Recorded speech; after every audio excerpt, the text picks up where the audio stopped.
Y'all, I am genuinely concerned about the future of gaming right now. Like, on one hand, we have console gaming that used to basically be universally known as the most affordable way to really get into gaming, because at the time, PCs were pretty much out of most people's reach. But now with how costly the games themselves are, consoles apparently no longer getting cheaper. Looking at you, the PS5, that rather than going down in price after the Pro came out, it went up in price? That has never happened, at least as far as I remember, in the history of consoles, where a console went up in price rather than dropping in price. That was scary. And then you have the PS5 Pro, which basically now costs about $650 and doesn't even come with a disc drive. You have to buy that separately. And don't even get me started with all the stupid subscriptions that we have to pay for now on consoles, because they make it where you have to get it. I remember back on the PS3 era when the Xbox 360 required you to pay to be able to play online, and everyone was like, oh my god, that's so stupid, look at the PS3, that doesn't do that. Well, guess what? Everybody does it now. You have Nintendo doing it, PlayStation doing it, Xbox doing it. Everyone has now tied the simple ability to play online with friends to a subscription service.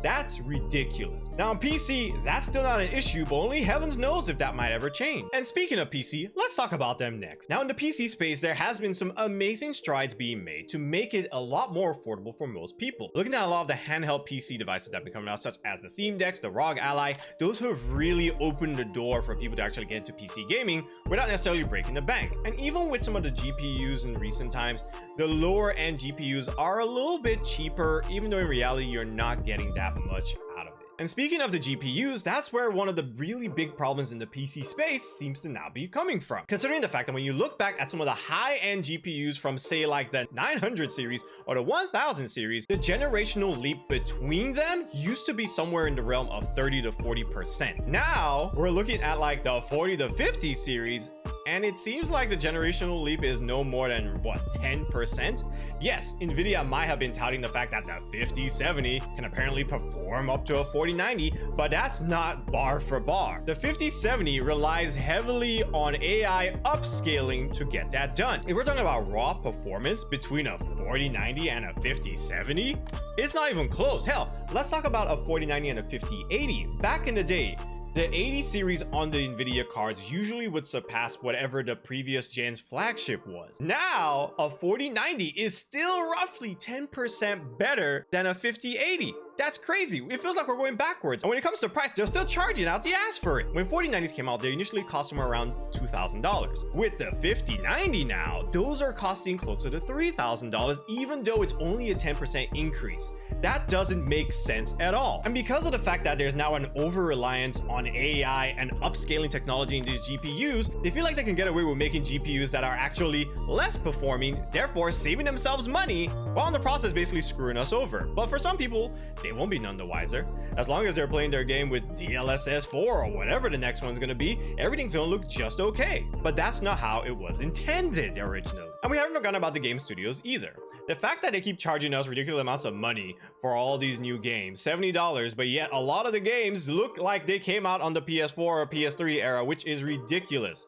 Yes, somehow these games keep costing more and more money to make, but yet at the same time, companies like Unreal are supposed to be making technology or techniques to make game development easier for them. But all it seems to really be doing is the fact that these newer games are poorly optimized across the board most times.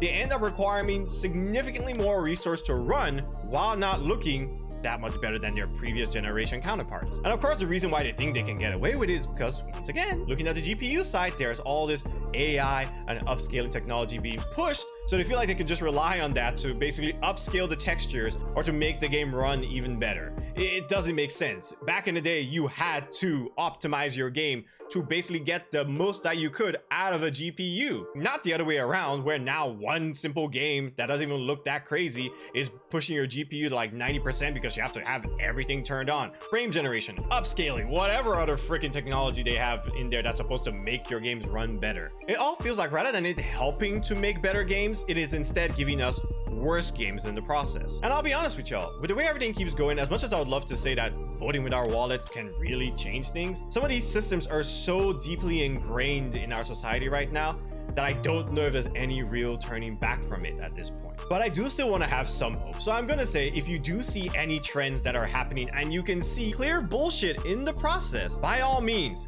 call it out. Share it with as many friends as possible. Let as many people know about the anti-consumer, anti-gamer things that are currently happening.